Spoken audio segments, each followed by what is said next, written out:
Nós mostramos aqui no VTV da gente um caso que chamou a atenção recentemente. Um coronel reformado do Exército mantinha mais de 50 animais abandonados em imóveis da região de Campinas. Esse homem é considerado um acumulador e isso é um transtorno. Existem acumuladores de objetos, animais e até de lixo. E esse é o nosso assunto de hoje aqui no estúdio. Para isso estamos recebendo a médica psiquiatra Adriana Pereira. Tudo bem, doutora? Tudo bem, Vanessa. Obrigada pela sua presença. Eu que agradeço pela oportunidade. Um assunto importante aí que muita gente às vezes ouve falar, mas não sabe exatamente o que é a acumulação compulsiva, doutora. Exato, é bem desconhecido, até porque foi reconhecido em 2013 como um transtorno dentro de um capítulo na psiquiatria americana e agora está se iniciando estudos a respeito do transtorno da acumulação. Então, nos próximos anos, a gente vai estar estudando e conhecendo um pouquinho mais desse transtorno até para passar para a população. Sim, foi só agora em 2013, então antes disso era o quê? Confundido com toque, por exemplo? Exatamente, era entendido como um espectro do toque, então não era muito conhecido, como não era uma doença, um transtorno à parte, digamos assim, então não era estudado. Ah, entendi. E existem vários tipos, graus? Como é que funciona? Olha, como é que se detecta na verdade, isso? hoje em dia a gente tenta classificar como o acumulador compulsivo, aquela pessoa que adquire coisas e tem dificuldade de descartar, e o acumulador de animais, que parece que está relacionado aí ao caso que aconteceu em Campinas. Exatamente, que a gente vai ver agora essa reportagem que mostra que casos de acumuladores de animais são mais comuns do que a gente imagina, olha só. O cenário é quase sempre o mesmo. Casas deterioradas, animais sem cuidados e sem espaço, gatos trancados muitas vezes em gaiolas e muita sujeira. Os acumuladores não são definidos apenas pela quantidade de animais que eles recolhem, mas também pelas condições precárias a que eles expõem esses animais. A maioria é cão doente, cão sem tratamento, cão sem vacina, cão agonizando, né?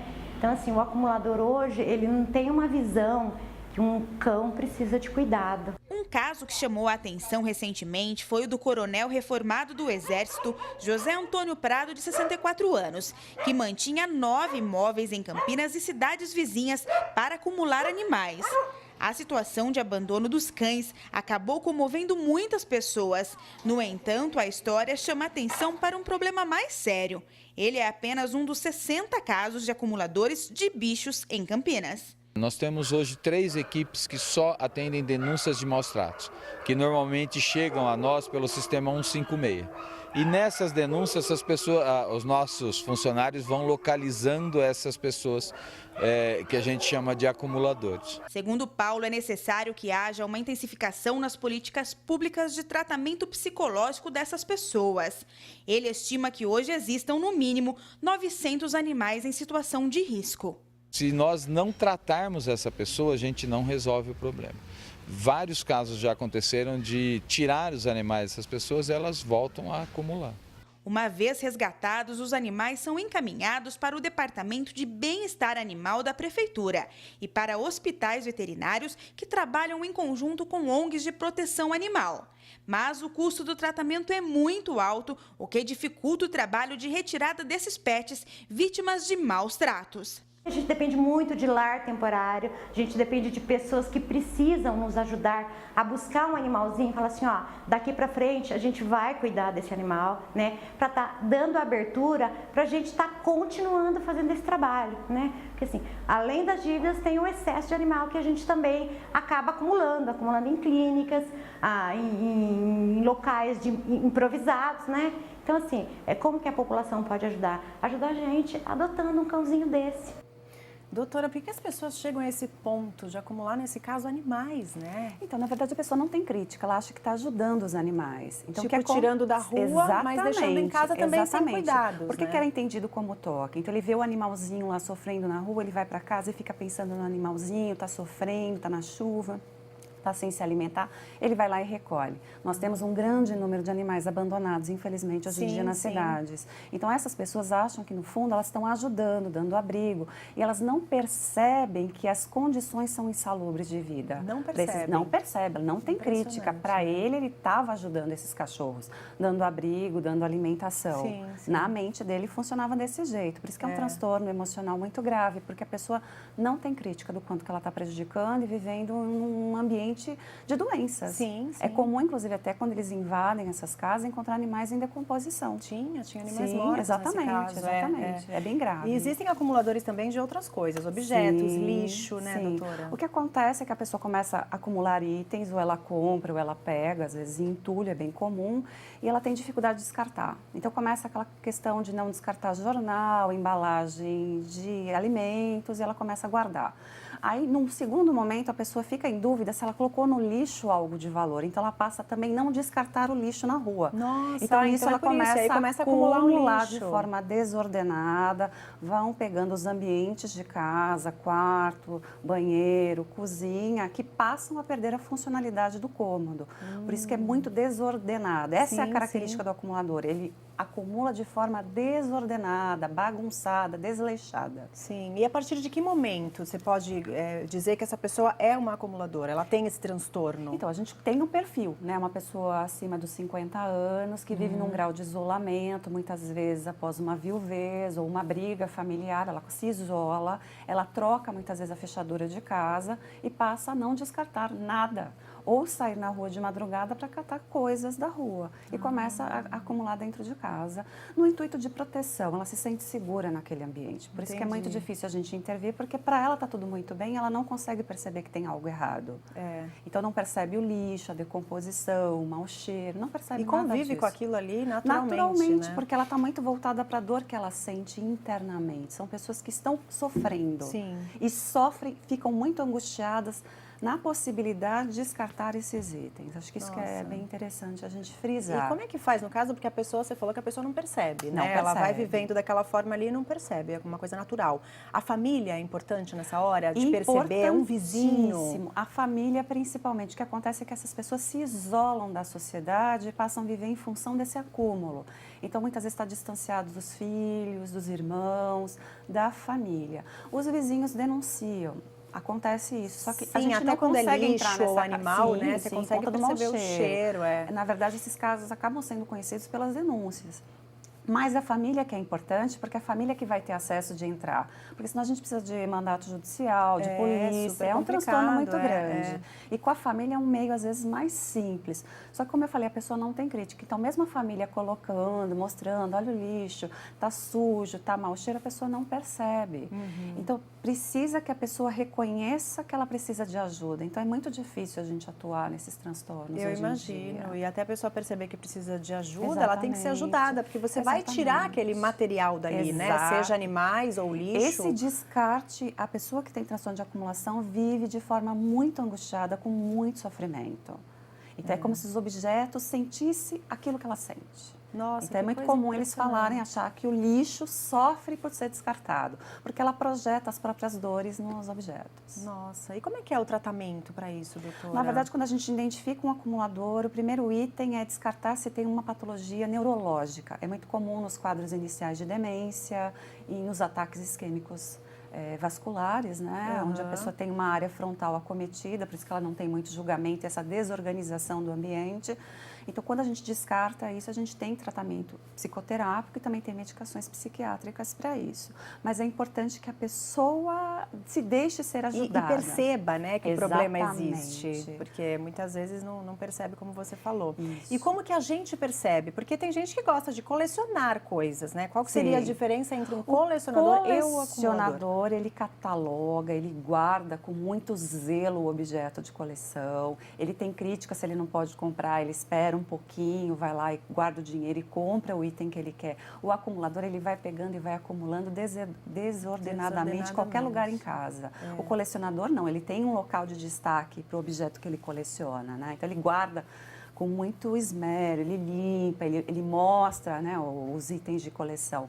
O acumulador não, ele vai jogando, vai despachando em qualquer lugar de casa. Isso é considerado acumulador depois de uma certa quantidade? Ou aquela pessoa que gosta de pegar uma coisinha ou outra de lixo e guardar? Na verdade, a diferença é a crítica que a pessoa tem do quão excessivo está e a dificuldade de descarte, mas principalmente a desorganização no guardar o objeto que ela acumula. O colecionador, como eu falei, ele sempre cuida, ele cataloga, ele guarda.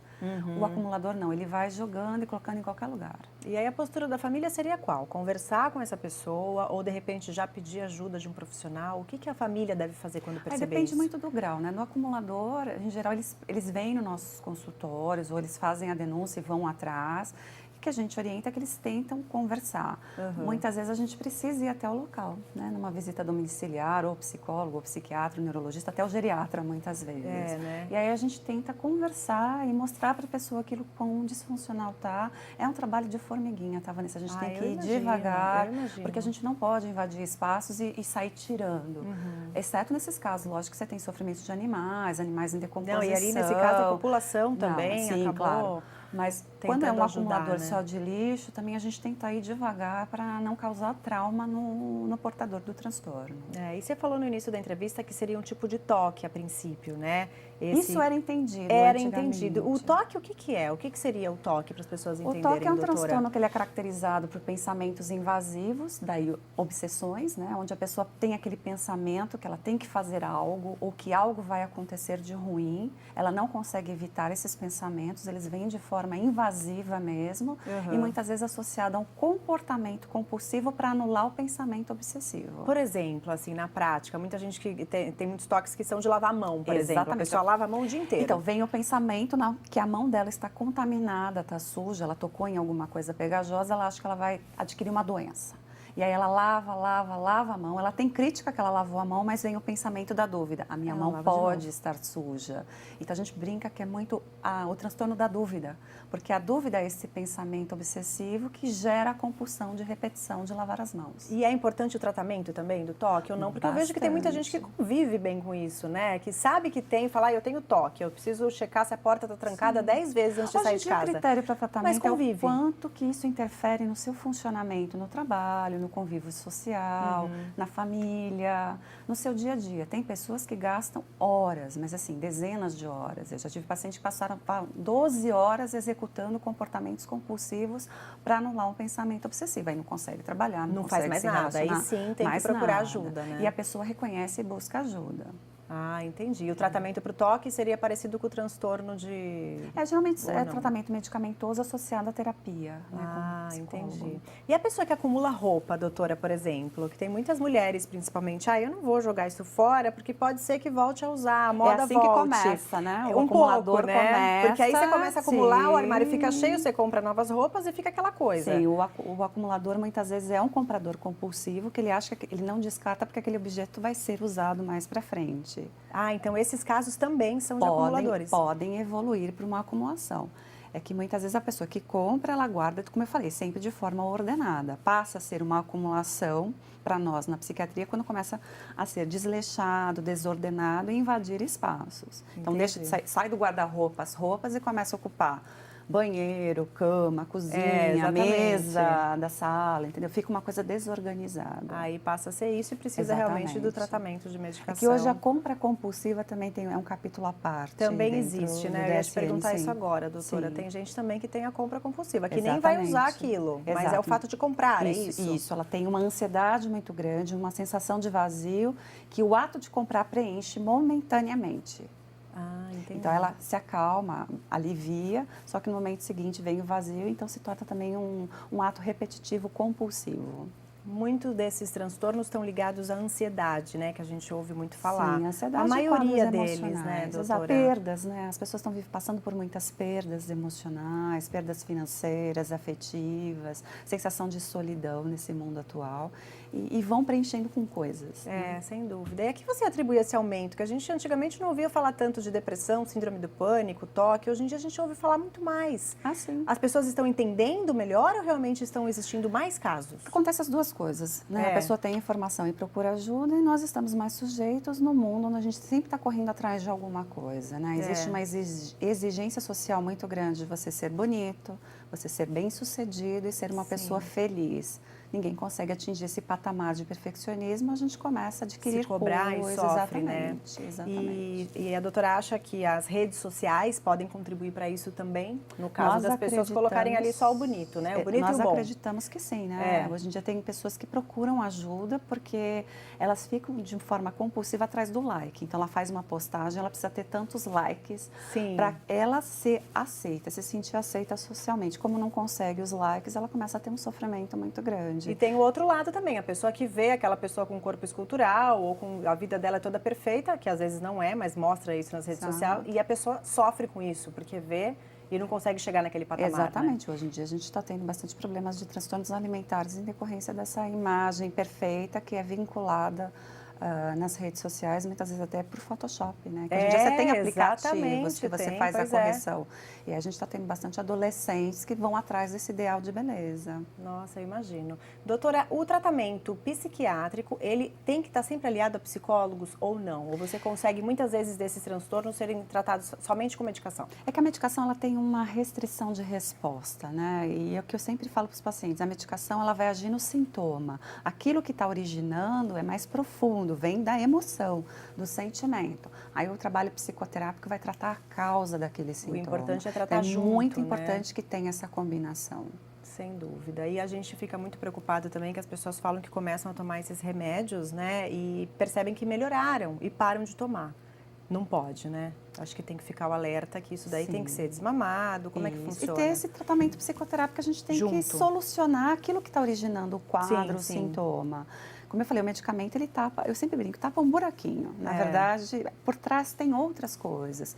É comum esse histórico de perdas, né, ao longo da vida, mortes, perda de pais, relacionamentos, traumas, acidente, assalto.